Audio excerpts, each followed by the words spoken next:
So usually you have an idea. Sometimes you observe some difficulties during our clinical practice. For example, this medical device is not good enough, it's not effective enough, or it's too invasive, it's not safe enough.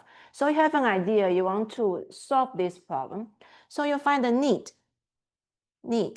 Or sometimes you have some breakthrough in your research, in your labs. For example, you find some great gene therapy, you find some cell therapy, or you find some hormone therapy, or some drug discovery.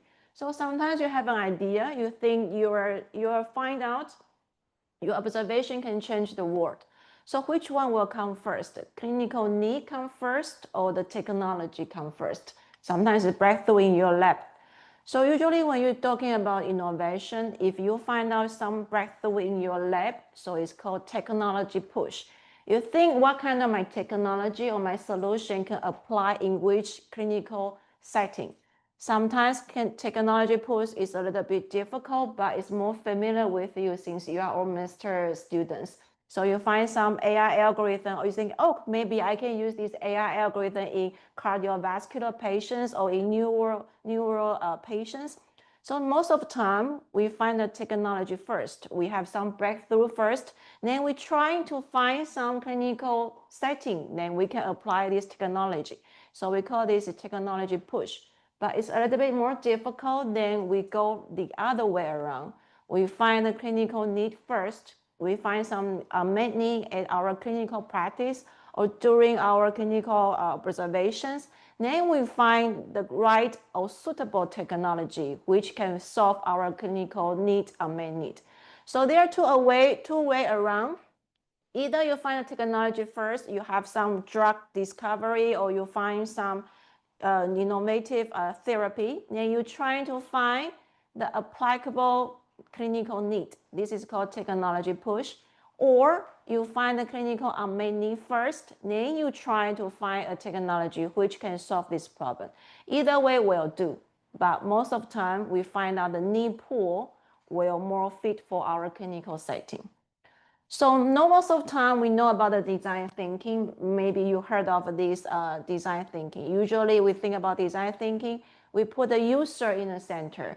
So you have an idea, you find out there are some difficulties. For example, you can see iPhone, every single year they push the new iPhone because you find it's too heavy, the lens is not good enough. I want to do a selfie, but the lens in front of our monitor is not good enough. So you find some problem with your current product, then you empathize. Then you define what kind of problem it is, then you do the ideation, then you do the prototyping. After the prototyping, you launch on the market and you test, well, is it sell good enough? What is the feedback from your customer? Then you repeat again. So this is what we call design thinking. Usually you apply this methodology in our industry all the time. But in the clinical setting, it's totally different because our user in our clinical setting is totally different. For example, do you know what a surgical blade is? 手术刀, scalpel. Do you know what a scalpel is? Okay. So who is the user of the scalpel? Surgeon?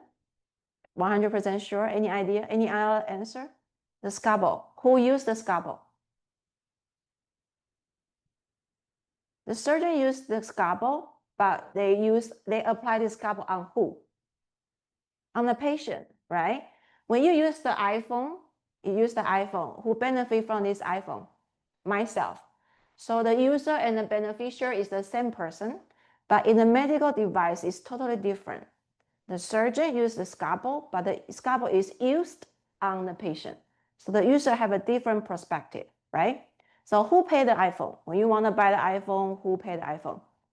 Most of the time it's yourself or your parent or your boyfriend or your girlfriend. But in the clinical setting, who pay for this scalpel? If I want to buy a new scalpel, this scalpel is not good enough, I want to buy a new scalpel. Who will pay for this scalpel? Patient? Any idea, other idea? Very good. Insurance company or the hospital.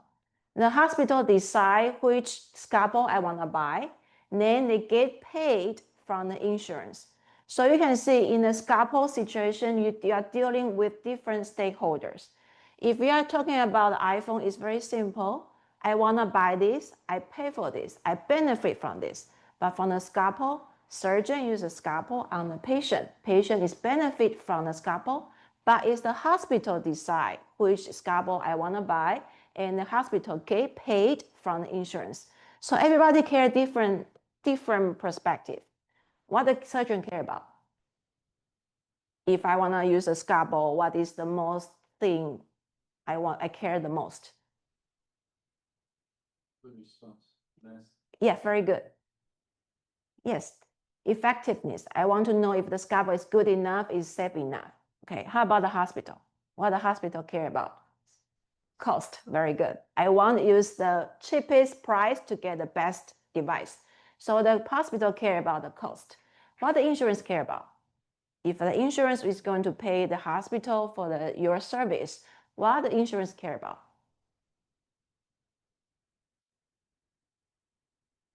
Yes? Very good, quality. They want to make sure the patient go out from the hospital will not come back again.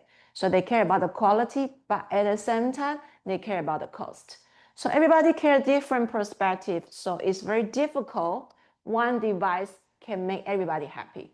So when you develop one medical device, you need to make sure the physician is happy about, is effective enough. The administrator of your hospital is happy because it's cheap enough. The patient is happy because it's safe and is effective enough. And the insurance is happy because effective and also is cheap enough. So when it comes to healthcare, you need to deal with different stakeholders. So it's more difficult to develop a new medical device, no matter it's AI algorithm or it's the medical device. So that's why we talk about biodesign. When we talk about biodesign, we think about the need-driven innovation. We start from the clinical unmet need, then we generate a concept and the related solution. Then after that, we do the screening and develop the strategy, including the FDA regulations and reimbursement strategy and the business models. So most of the time, a good idea doesn't equal to great product and is not equal to well acceptance, since we need to deal with so many stakeholders. So that's why in a biodesign, we always come first need screening, because we think if the unmet need is real, is good enough, then you can find a good solution. Then in the end, you will be well accepted. So in a biodesign, the process is totally different. We don't start from the concept, we start from the unmet need. So here we go. We are going to do the biodesign process within these 2 hours. So it's very rapid, just give you a little bit taste what biodesign is about. So we start from here. Everybody have 30 seconds to introduce yourself. You need to tell us your name. How do you describe yourself, and what is your favorite Taiwan food or drink? Oh, I start first. My name is Irene. I'm an emergency physician. My favorite Taiwan food and drink is bubble tea. So here we go. Today you have some basic fact sheet on your tables. So we are going to practice how to find the unmet clinical need and how we are going to generate some solution and concept. So to faster, we are going to go 3 to 4 people, one group. So try to think as an innovator mind. We are going to create some medical device or solution to solve this clinical need, okay? So you and your team is going to solve this problem. What is our problem about? I think you have this on your tables, all right? So basically, Robert is a football player in a high school. Then he is very good, so he's going to win a scholarship. So early in his season, he had a significant helmet-to-helmet collision. So under the current management protocol, he's kept out from the school for 2 weeks. Now after 2 weeks, then he returned to the football, but he has another head injury because the side effect from the previous head injury.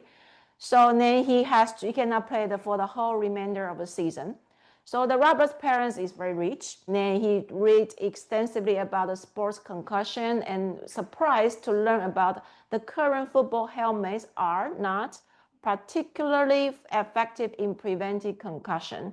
And they are wondering, is there any way, any technology or medical talents can create a new technology or process to better prevent or detect or manage the concussion for the high school football players. All right. So one more time, Robert is playing in a football team.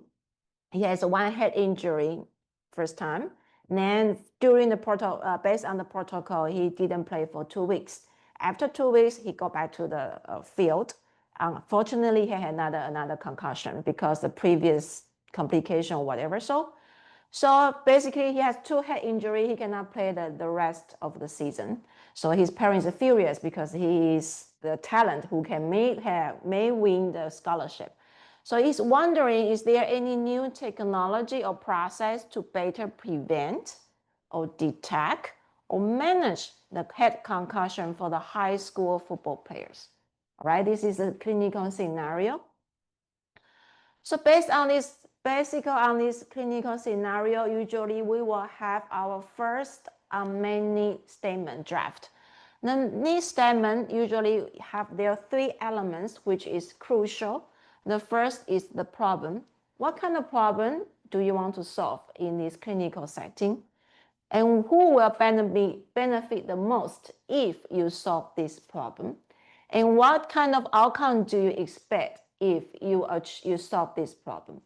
So in this need statement, there are 3 elements. It's very important. First, what kind of problem you want to solve? Okay, in this rubber situation, the football player, what kind of clinical problem you are facing right now? And who will benefit the most?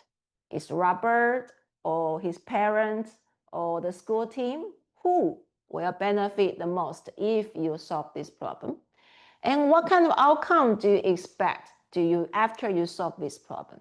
So usually with a template of the need statement is a way to address a defined problem in this clinical setting and in a specific population in order to achieve a desired outcome. So there are 3 elements, one more time: problem, population, and outcome. We call PPO, problem, population, outcome. Okay, any question from this clinical setting or any question about the need statement? It's very simple. School football player had one head injury, come back to the field after 2 weeks. They had another head injury. He cannot play for the whole season. So is there any way to prevent, detect, or manage the head concussion for the high school football players? So in this clinical setting, what kind of problem we want to solve, who will benefit the most, and what kind of outcome do you expect? Okay. So your first need statement, we want you to practice. We have 5 minutes from now, 10:35. Your group can discuss PPO, population, problem, and outcome. Okay, then we will ask you to share your need statement. So when we have the first need statement, it's very straightforward. Usually we will have some flaws. First of all, if we usually when we write down the need statement, we try to be solution agnostic, which means we don't suggest what kind of solution we want to use. For example, this is a need statement, a way to use machine learning algorithms and smart sensors for high school football players in order to prevent concussions. The problem of this need statement is I trying to use the machine learning algorithm and the smart sensors.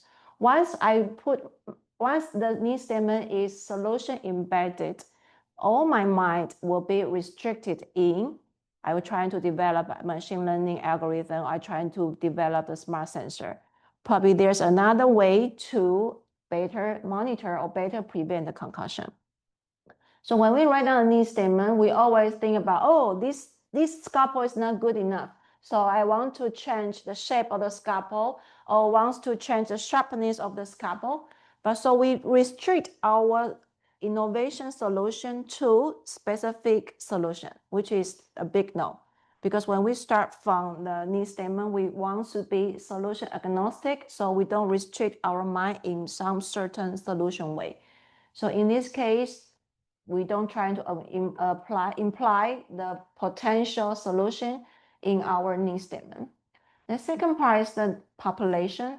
Most of team choose the school team members. Another team choose the athletes, which we have a bigger populations, which means we can probably sell our products better. So when we choose the population, we want to try to narrow down or broad up. If we choose football players, which means a lot of population, if we only choose teenage, it's a little bit smaller. And teenage football players with a scholarship, even smaller. So when we choose a population, we can do the score, we can try to narrow down or scoring up. But you have to understand one thing. When we choose a population, we want to define or identify this population with the same characteristics. For example, football player is not the same as swimmers, is not the same as marathon runners, because their injury mechanism is totally different. So when you choose the population, if you say athlete, it's a little bit too risky because different sports have a different mechanism of injury. So when we choose a population, we're trying to narrow down to a specific extent, but not too narrow, too small. So in this case, for the population, we can try to scaling up or can be narrowed down. Most of the time when we choose the outcome, we want to be measurable. So we can see if our solution is effective enough, or we can try to measure how good is our quality of our solutions. For example, and also it has to be causative. For example, a way to manage sports-related head injuries for high school athletes in order to improve their overall quality of life and ensure the future success and happiness, the outcome is too broad and probably is not related to your problem. So for the outcome, we need to have some caustic to your problems and also has to be measurable. So several of you there's one, your need statement is to prevent head injury. What is your need statement again? Your problem is the quality of the helmet, head injury, and your outcome is?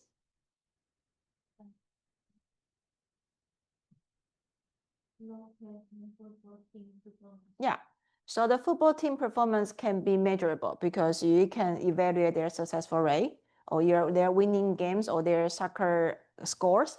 So this is a good outcome, for example. So when we're talking about the outcome, it has to be measurable and causative. So this is your first need statement. So we have two need statements. This is coming from myself. So we think about head injury, usually have a rotational accessory force. Then my population wants to be the high school football players. Then my outcome is trying to decrease the concussion incidence during the contact sports.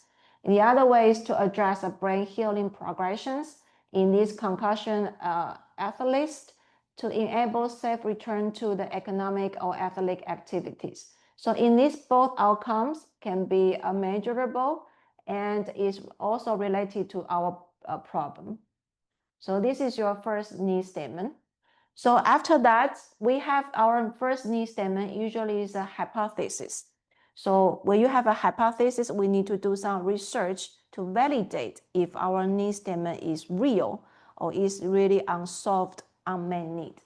So when we have this, our first need statement is problem, population, and outcome. The next step is trying to define and to do the need research.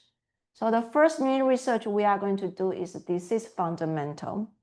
So in this case, what kind of disease fundamental, what kind of facts you want to know about this problem?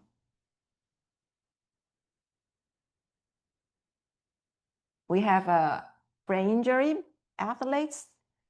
Then my hypothesis is to prevent head injury so I can improve the school team performance. So about this need statement, if I want to do some basic fact checks, what kind of facts you want to know? Yes? What is the mechanism of the disease? Very good. We need to know the mechanism so we can come out from solutions. Very good. So first of all, the mechanism of the disease. Very good. Anything else?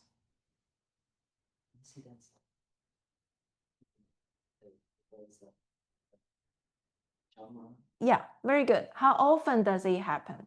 If it's a rare disease, do I need to spend all my life to develop some solution for it? Yeah, very good. So yeah, the severity, very good. So how big impact if I solve this problem can have, what is the impact for our patients, right? So what extent then I can have a good benefit for my patients. So first of all, the mechanism. The second is incidence rate and what kind of impact if I solve this problem for our patients. Anything else about the disease? What kind of facts you want to know if you have this first need statement? What is the current solution for this problem? Very good. What is the current solution for this problem? If I have so many solutions already on the market, do I need to spend more time to developing a new solution? Very good. Anything else? What kind of facts you want to know about this need statement? Mechanism, incidence rate, the patient impact, and existing solution. Anything else you want to know about this disease? Sorry? Risk. The relevant risk about?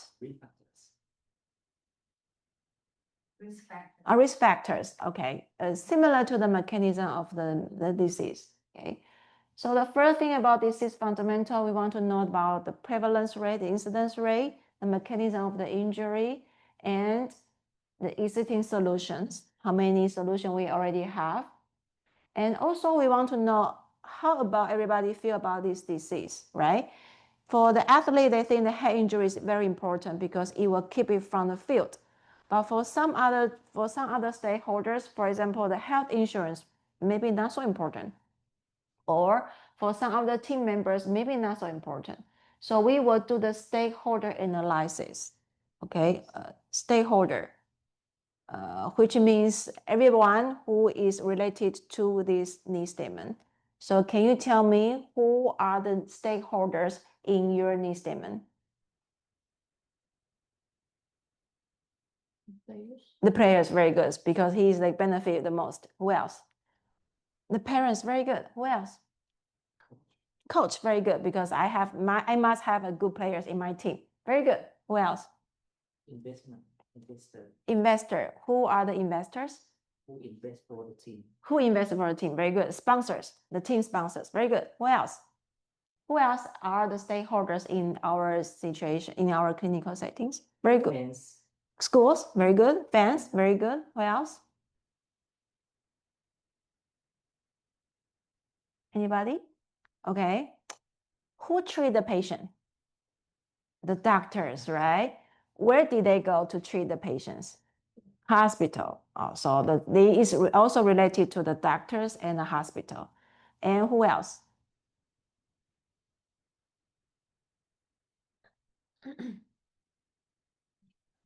Insurance company. Who pay for the treatment? The insurance or the parent himself. So in this situation, the stakeholders are different. The players, the coach, the fans, the sponsors, the hospital, the doctors, and also the insurance, okay? So what do they care about? For example, the students, the players, what does he care about? What do you think? If you come up with a solution, if he wants to pay for your solution, he wants to buy your solution, what is his care about? Care the most? Is it suitable for them? Is it suitable for them? Very good. What else? If you are the players, who is going to who is going to buy your solution? What does he care? The players. Cost. The cost, very good. If it's going to be too expensive, maybe I cannot afford it. Anything else? If for the coach, what does he care? The beauty of the products? Really? Okay. Anything else? The coach, what does he care about? Except for the how beautiful it is. And what else? The coach care about your team's performance, right? So if the solution is fast enough, is effective enough, he's very happy about that, right? What about the insurance? Grace? Can last. Yeah. Want to have a last injury. Yeah, okay. So if this solution can prevent more injuries, the insurance will pay less. So for them, it's effectiveness and also the cost, right? How about the hospital or the doctors? What does he care?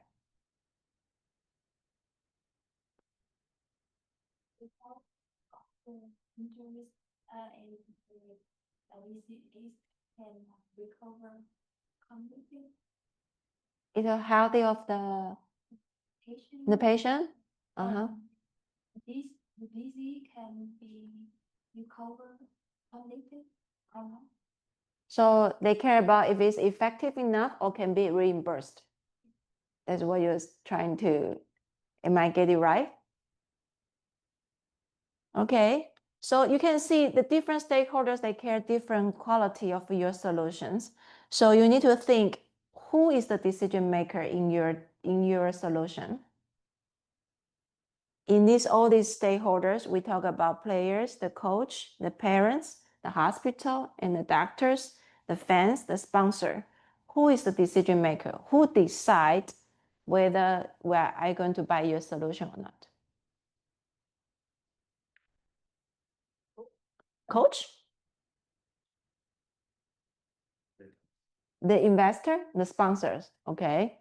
So in your solution, you need to do a little bit research to talk about these stakeholders to see what they care about and if they are willing to pay from their pocket. Because different stakeholders, they have a different considerations, right? So who is going to pay your solution? The one is the decision maker. So his opinion is you have to care the most, right? Because who is going to pay for that is the decision maker. So you need to validate what does he care. If the sponsor is going to pay for that, the sponsor care about the team performance. So you have a solution can help the team have a better performance, he will pay for that. If your solution, the patient, the player is going to pay for that, he care about how fast it is. If it's comfortable, then that is the most important quality of the characteristic of your solution. So when we do this medical device innovation, we're always trying to do the stakeholder analysis to see how they feel about your solution. How do they feel about your problem? And who is the decision makers, all right? The last one is the market analysis. Usually we do the market analysis based on the prevalence rate of the disease and what is the medical cost of this disease about, all right? And the existing solution is about the current solution on the market, how good they are, and what is the pros and cons. Is there any niche you can achieve of your new solutions? All right. So then you have your facts sheets over here. So we have 10 to 15 minutes. Then you can evaluate the current facts. Then trying to refine your need statement, and tell me what is your refined need statement. So usually after we write down our need statement, we're trying to develop our new concept. So there are 4 things that we need to care about. When you design a product, you want your product to fit some requirements. So in the medical device or the solution for the medical setting, we use the need criteria to define what kind of requirements the new solution has to satisfy the most important stakeholders. We mentioned about stakeholders before, can be the players, can be the coach, can be the sponsor, right? So who is the most important stakeholders in your need statement, and what kind of requirements that will satisfy your stakeholder, the most important stakeholders, aka who is going to pay for your solution, all right? So most of the time we base on 4 qualities. The first one is efficacy, how effective it has to be and how cheap it has to be. Sometimes it's a price, sometimes it's a time cost. For example, there's a team to develop some rapid diagnosis. So how fast you think will satisfy your stakeholders? 1 minute, 30 seconds, 10 seconds, or 1 hour? So it depends on what kind of existing solution you have right now. try to imagine if you have a head injury, then you go to the ER, then you have a brain CT scan. It will take you around 2 hours, right? So if you develop a solution, if the time cost is less than 2 hours, then you are good enough to say, right? So that time about the cost, sometimes is the price, sometimes it's the time cost, depending on what is your need statement about, right? So it's the first one is the efficacy, the second one is the cost. Can be the price, can be the time cost, or sometimes it's the learning curve. If the player needs to learn how to use the helmet, if there's a learning curve or there's a learning time, that is a cost too. And how safe it is going to be. Is it invasive, non-invasive?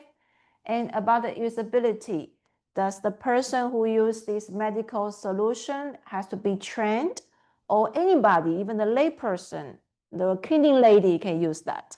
What is the usability? Is it very friendly to use, or you need to take some learning hours to learn how to use? So based on this, we will define what is the requirements of your new solutions, okay? So you have your need statement right now. Now you're trying to solve your need statement. You're trying to solve this problem in this specific population. What kind of, you're trying to imagine your products, how does it look like? How effective it is, how cheap it is, how safe it is, and how friendly used it is. So I give you 5 to 10 minutes to decide your need criteria. Write it down. So after you decide your need statement and your need criteria, you will develop the concept around your need statement and your need criteria. So therefore, the brainstorming we're going to do in the coming half hour, I hope we can finish that.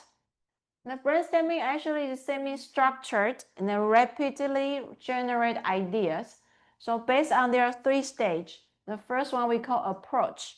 The approach is we ask the question, how might we?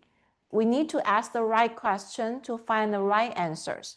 So the first step is only asking questions. How might we? How can we do that? How can we achieve that? How can we be more safer? How can we be cheaper? For example, 550, how can we do that? So we ask the first question, how can we prevent 80%? How can we reduce waiting time by 80%? How can we be effective as 98%? So the first thing which is asking the question, how might we? After that, we ask the questions, then we can generate some concept. The concept is actually semi-structured. It's not totally wild ideas based on the structures of your need statement, what kind of outcome you want to achieve, and the mechanism of the disease itself, based on the structures of the human body and the disease mechanism. We generate idea around that, and you think about how your product has to look like. Then the embodiment is we need to specify the requirement of your products. For example, you say it's safer and it's cheaper. Then what does it work like? It work like the helmet, but it's cheaper. Then so it's lighter, so everybody can use that. I don't need to learn how to wear it. The applications, I can just turn on my phone and can use it. How it work like? So when we do the brainstorming, we're going to do in the coming hour. I encourage you to come up with a wild idea, as crazy as possible. But first of all, we need to ask the right questions. So I give you some examples and some ideation, and we can come up with your need statement. My need statement is a way to address rotational acceleration forces. When we do have a head injury, we have the rotational acceleration forces will cause the brain concussion. So I want to decrease the concussion incidence during the contact sports. That is my first need statement. So when we do the brainstorming, we ask the questions. We need to ask the right question to have the right answer. So the first thing we come up with a question is, how might we? Usually we have several approaches. The first one is to increase the good. For example, how might we amplify the body's shock absorption capabilities during the head impacts?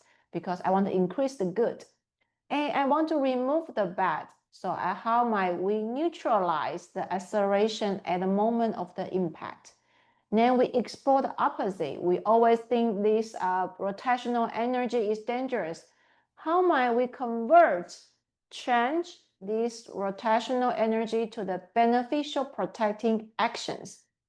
Then we're looking for the similar environment or ideal situation, trying to imagine the babies in the mother's uterus. How might we create a fluid environments similar to how fetus is protected in the amniotic fluid? Then we're looking for the unexpected resources.